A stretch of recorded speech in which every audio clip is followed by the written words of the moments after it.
Ogun remains safe despite isolated security threats, says Amotekun commander.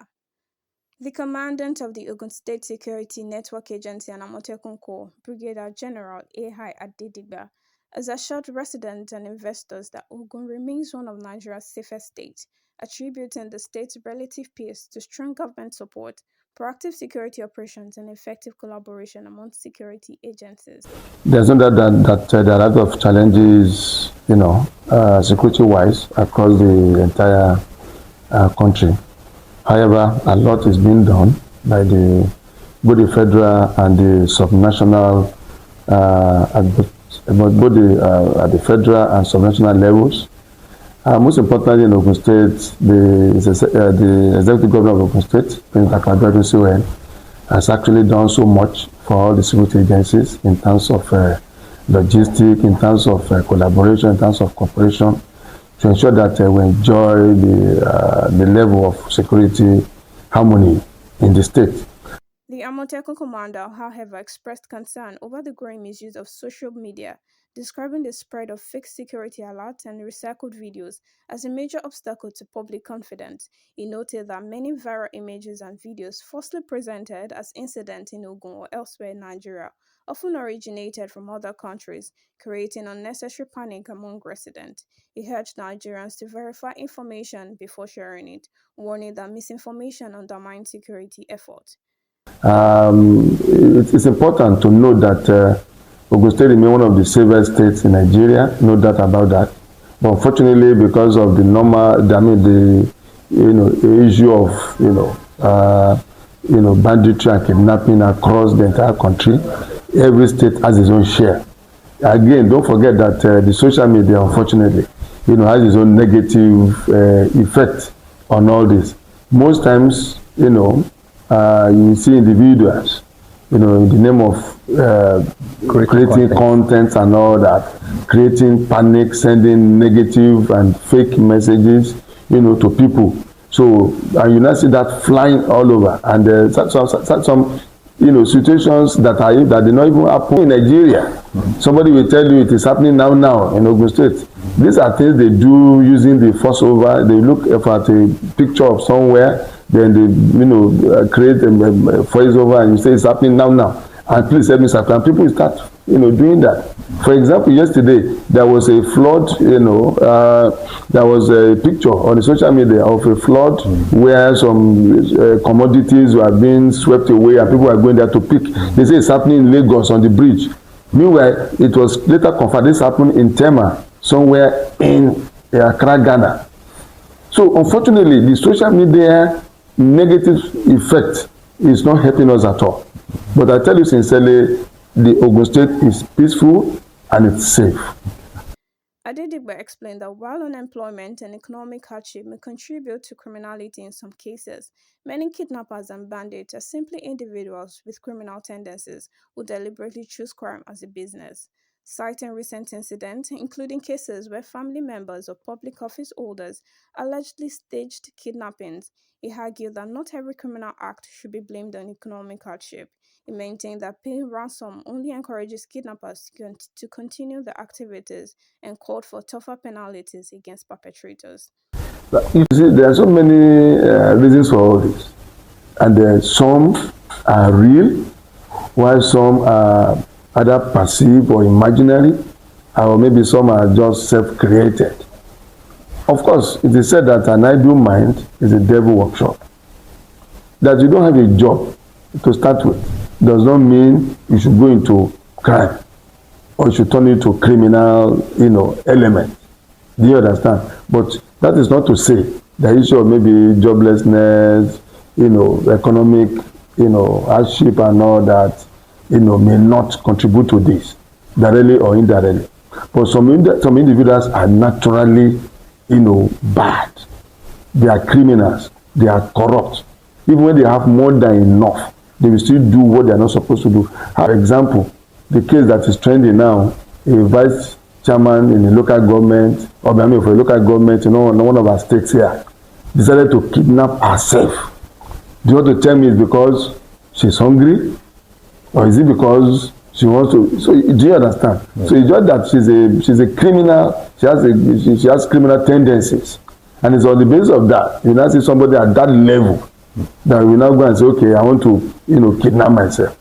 Do you understand? So these are the kind of things that happen. So as I said, most of these are just people wanting to be indulging in crime. And as I said, most of these things are either so you cannot really say it's because of hardship. Do you understand? But there are so many factors that contributes to all this, and that's why I just mentioned a few of them. But telling you that most of us too.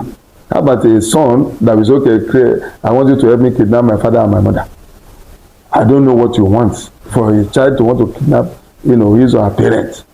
How about friends? How about husband create kidnapping wife or vice versa? And are you telling me it's the economic situation that brought about all that? So people just that they just want to be criminals. But I'm not saying there are no kidnapping issues or incidents. No, I'm not. That's not what I'm saying. What I'm saying is that you say what are the factors? Yes. And I said some of the factors could be as a result of the fact that some people don't have the job, they don't have jobs. Maybe the economic situation, maybe they just find themselves that maybe hardship. I've just mentioned all that. Yes. But I'm saying some again are self-inflicted. Somebody will just wake up and say, okay, today I want to be a kidnapper, or I want to be a bandit. Do you understand? Without no reason. And I just use an example. I use that issue of the local chairman to substantiate such a situation. It's like somebody that has a job, for example, that has a good job and all that, and say, okay, I want to go and kidnap somebody, or I want to kidnap myself, I want to kidnap my child or something. We could find out from them what are the reasons. Is kidnapping the solution?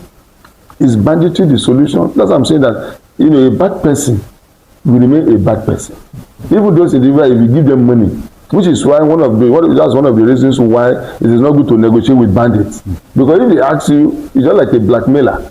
If somebody wants to blackmail you, if you say, give me 2 million, 3 million, I will not come to you again. Give that person 2, 3 million. The moment that person finishes spending the money, that person will come back to you. So that is just like banditry. The kidnapping. So when you say they give us 40 million, 50 million, when you give them the money, of course they are a group. When they share the money, the next I think we kidnapped along this corridor last time. Okay, let's change to the other one. They turn it into a business. Unfortunately. So it's happening. I'm not saying it's not happening. Disclosed that security agencies in Ogun had successfully fought several kidnapping attempts, particularly around border communities, while many suspects had been arrested through coordinated operations involving the police, Amotekun, and other security formations. According to him, criminals who operate within the state are either apprehended or neutralized, adding that Ogun's proactive security architecture has significantly reduced the frequency of such incidents. But unfortunately, along here, we were doing our best. For example, the one that was trending about almost a week ago, maybe when travelers coming from, I think, across which happened around the boundaries of the boundary of Ogun and Ondo. So it was resolved. So these are kind of isolated cases. I think that's the first time in recent time that we've seen that, around Ogun State axis. Otherwise, we have not really had that. And you are even aware of one that happened about 2 months ago or thereabout, somewhere at the boundary of Ogun and Lagos, where some people threw the water, they actually attempted kidnapping some guys, but they failed. And they shot some individual. But unfortunately, they have been arrested. So Ogun State is not a place you commit havoc and you run away. You cannot escape. If you are not captured immediately, before you know what's happening, those guys be apprehended. You know the one that, unfortunately, the one that somebody went and killed, an individual, with a security guard about 2 weeks ago. Within 2-3 days, those guys were apprehended by the police. So that is exactly the situation, in Ogun State. So, measure, proactive in the sense that we even make sure that those things don't happen at all. But whether you like it or not, there are isolated cases. And when such happens, you understand, there's no doubt about that we will not get to the root of that. It's either those guys are eliminated or they are arrested. The retired general also linked security directly to economic development, noting that Ogun State Ogun's status as Nigeria's industrial hub reflects investors' confidence in the state's peaceful environment. He pointed to the concentration of industries stretching from Kara through Shagamu to other industrial corridors as evidence that business can only thrive where lives and properties are adequately protected. And don't forget, Ogun State is a gateway state. You can see movement from, Ibadan axis to Lagos, from Ondo axis to Lagos, from Sangot and all that. So a lot of people, a lot of traffic. And when these people are moving, whether you like it or not, there are bad elements among all these individuals. So, but to the glory of God, and with the support of the government, we're actually keeping our head. I think Ogun State, will be a very good example. Look at from Kara, which is more or less the boundary of Ogun and Lagos. Look at the stretch of business, across that axis. And that moves straight to Shagamu interchange, and from there towards Ibadan boundary too. Our boundary with Ibadan, left, right, conglomerate of industries. Now look at the Shagamu interchange towards Shagamu, and from and towards Abeokuta. So that volume of business enterprise, those companies, those ones are enough, pronouncement, or testimony to tell you that, one, Ogun State is safe, and that's why people are actually running, coming in to set up their business. Again, that where there is no development as a result of, lack of business for people to do, there can never be security. And without security too, there won't be development. One is a function or the other. So when you have, everybody wants a secure environment where they can do their job. So if they have a secure environment, a lot of business will thrive. So irrespective of whatever type of business, be it agriculture, be it manufacturing, be it services, and that's why I use that example of those corridors. Lagos Ibadan corridor, Abeokuta, Shagamu, Ijebu-Ode corridor. So a lot of businesses are actually thriving in Ogun State. And that is why His Excellency is doing so much to ensure that the state is peaceful, the state is safe, the state is secure for these business people to do their job. Adedigba stressed that intelligence remains the most effective weapon against crime, insisting that security agencies cannot function without timely information from the public. He reiterated the importance of the See Something, Say Something campaign, urging residents to report suspicious movements promptly rather than waiting until after incidents occur. Each time we go out, there's this slogan of, when you see something, you say something. You see, and me, commonly, I tell people that, look, security agencies are not babalawos, they are not magicians. For you to smash, a syndicate or get to the root of any crime, you need intelligence. And how do you get intelligence? Intelligence is a function of the information that you get from the people. So when you have information, credible one for that matter, you process it. When you process them, they become intelligent. When you become intelligent, you act on them. And that's when you can now say, oh, this is the result of what has happened. So what that simply means is that we need information. And information will not drop from anywhere. It will come from a source. It will come from the people. And the situation we find ourselves now require nothing but the whole societal approach. The whole societal approach in the sense that, one, individuals, landlords, faith-based organizations, I'm talking about churches, mosques, and all that. I'm talking about communities, be it, the CSOs, all these groups, youth association, whatever association, any information. Don't be surprised. Maybe somebody that is just even passing through an area will be the one that will spot something. And if information is passed timely, it will, save a lot of havoc. That my son is an armed robber, or my daughter is following Boko Haram or something. But nobody will want to do that before. But when everybody now know that we are all involved, so we must do everything as a people to ensure that we nip this in the bud. And the only way we can do that is when we see something, we say something. According to him, delayed reporting often limits the ability of security agencies to respond effectively. He called on traditional rulers, religious leaders, community associations, and parents to strengthen grassroots security by promoting vigilance, discouraging criminal behavior, and sharing credible information with security agencies. He commended several traditional rulers who have mobilized the communities to counter false rumors and reassure residents during periods of tension, describing such leadership as critical to sustaining peace. So, timely information, timely reporting is very important so that people or agencies and concerned can respond swiftly and save situation. Everybody, all of us, we have one religion or the other. It's either you go to church or you go to mosque or you go to traditional whatever. So that is where it is important that the faith-based organizations have a major role to play, just like our traditional rulers. For example, traditional rulers, take for example in a local government. It's possible you have a king, and then you have some bailies and all that. If there is that interface between the kabiyesi or the king and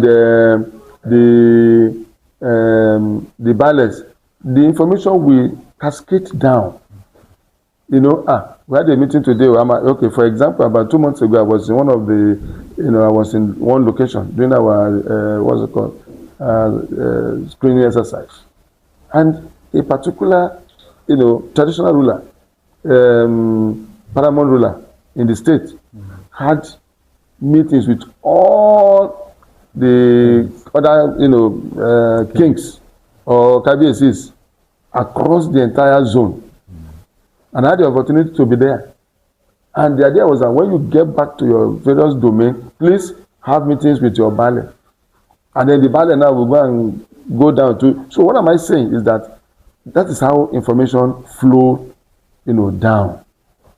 Because some area they may not have radio, they may not have opportunity to listen to television and all that. So faith-based organizations, religious leaders have tremendous roles to play in securing lives and property of the people by ensuring that they interact and interface with the people. It's just like in the case of Amotekun, for example. In our form, for those who want to join Amotekun, in the form there are columns where after your father must have recommended you, your local leader will recommend you, your ward leader, there's a place that will recommend you. Then before you go to Baale, before you go to the secretary of the local government, before you get to the chairman of the local government. So what is the essence of this? The essence of this is to ensure that we are having the best of individuals and guys who are from those areas. Otherwise, because if a kabiyesi know that you are a criminal, will the kabiyesi want to do that? Because we keep telling them that these are the individuals that are coming to secure you. Because you are going back to your local government. You are going to your local to go and secure your people. So if, for example, they now brought you recommend a criminal to come and be part of us, it means you have already legalized or we formalize that guy to come and commit crime. So I'm aware again, that there was particular paramount ruler that walked around this entire domain about a month or thereabout when they said, what's it called? Kidnappers want to, they want to go around schools and all that, and people were, taking the people were panic and taking their kids out of school. The paramount ruler went around almost all the schools, all the houses in his domain, with security, operatives and all that, to assure the people, you understand, give them, boost their morale, give them confidence and all that. And that's how that problem was solved. So the role of traditional rulers and faith-based organizations cannot be overemphasized because they are the one on ground. The government will only make policies and talk to people, but those people that will, pass this down are the traditional rulers and our churches and our mosques. Because, like I said, everybody go to church, everybody go to mosque. Almost every day, people will say, okay, I have evening service, I have morning service. And some of us go to pray 5 times a day. So during that process, our leaders, both religious and traditional, we use opportunity to send, disseminate the information. What traditional is true, we use all their chiefs and all that to do the same. So we enjoin them, we encourage them to please not relent and continue, educating the people on the issue of security. And The Amotekun boss further applauded the Ogun State government for expanding the state security infrastructure through the recruitment of additional personnel, acquisition of operational vehicles, and deployment of modern surveillance technologies, including CCTV systems. He said investigations, drones, he said technology, forensic investigations, drones, and digital intelligence have become indispensable tools in combating crime, adding that the government remained committed to upgrading security facilities across the state. so the government of Ogun State invested massively. We have, a number of vehicles which were not there before. We have recruited twice. We are starting the third level of recruitment this weekend. The training this weekend. So if you see a government spending money to procure vehicles, to recruit, able bodies, to provide uniform, boots, and all the other gadgets for them to do their job, pay their salaries on monthly basis at when due, you understand, provide logistics for vehicles to move, to service vehicles. That is a very serious, minded government. And it's because the government wants the state to be safe. And that is exactly, a major responsibility of a government, to secure life and property of the people. And that's why I keep saying that Ogun State remains one of the safest states in Ogun State. Yeah. So that responsibility is key. So it is now for the people now to take it from there. It's only when there are, timely information and intelligence that you can say you want to act. For example, we have a CCTV, control center here. If there's an incident, for example, and we see it on our camera, we have operatives deployed there. Within a tinkle and out, you go to social place, I'm seeing this. Within 5 minutes or thereabout, there will be an intervention. But let's assume we don't have that CCTV. If there's a problem is, those two locations I mentioned here, it will take no less than 45 minutes, 1 hour to get to either Ogere or to go to the airport. So look at that, reaction time. That is slow. And you will find it difficult to even want to salvage whatever thing that you're supposed to do. But then they now tell you that we reported to Amotekun, but reported to so, they didn't do anything. Because Amotekun, any agency from here to Ogere, my brother, a lot of bad things will have happened. So what am I saying is that timeliness is very key. And for people should not be tired. Because if you are tired, nobody will do the job. So just like somebody saying they are not appreciating us, and they are such, we are going to close shop. How now? So whether you are appreciated or not, you play your role. For as long as you play your role, people now say, oh boy, it's like these people are waking up, it's like things have changed, And as I said, Amotekun was not like this some 2-3 years ago. But I want to tell you with all sorts of modesty that everywhere we go is about, Amotekun has improved, Amotekun is doing well, Amotekun is on ground, Amotekun. So it means we are doing something. People too should not be tired. And that's why I said the whole society approach is the way to go now, either at the state level or at the federal level, to ensure that the security agencies all over succeed. Because when the security agencies succeed, it means everybody will live in peace. That's the simple meaning. On the issue of punishment for kidnappers and bandits, Adedigba advocated stringent sanctions, insisting that criminals who terrorize innocent citizens deserve severe legal consequences. He argued that strong laws and strict enforcement to serve as effective deterrent and discourage others from engaging in violent crimes. They said there's a saying that where there are no laws or rules and regulations, no offense is committed. And I read in the paper today where a senator decided to back one of the state governors, where he had just come up with a new law on, kidnapping and bandits. So for me, anybody that decides to kidnap has the tendency to kill. We have heard of issues where people People, they will demand ransom, and when they pay ransom, they still kill them. So why should such a person live? I want to believe there are stiff penalties. Most of these things will actually get reduced. So for me, no punishment is too much to be given to a kidnapper or a bandit. Because these are individuals too that when they have their way or things are not working for them, they kill their victims. Security or insecurity are evolving. You understand? And so also the apparatus to detect and get them arrested. So for me, there is no amount of equipment that is too much. And don't forget that Mr. President just signed another bill the other day about NIMC, where fingerprints can be taken anywhere. And that's why those idiots that went to Hajj, the kidnappers that went to Hajj, immediately you are getting to Katsina airport, they were immediately arrested. That's technology. So that's why I says it's all encompassing. Is they are together. You can't treat all this in isolation. But these are happening, and we're expecting more. It concluded by urging every resident to regard security as a collective responsibility, saying government and security agencies alone cannot guarantee peace without the active cooperation of the public. Even before the issue of kidnappers, banditry, presence, in the state or in the country as a whole, there are basic security measures we as individuals must even observe.